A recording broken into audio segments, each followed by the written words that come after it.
Shalom, shalom. Stretching. Get my little stretcher on before I head to the gym.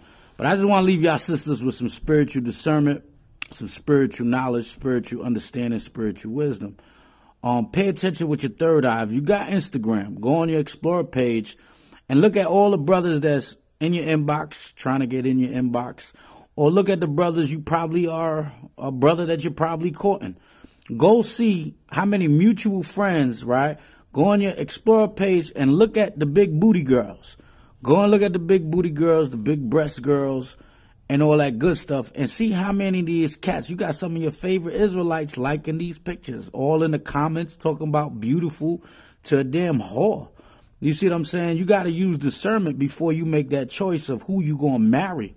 You know what I'm saying? And I care for my sisters, so I'm just showing y'all the signs of whoremongers that you might be talking to. Shalom.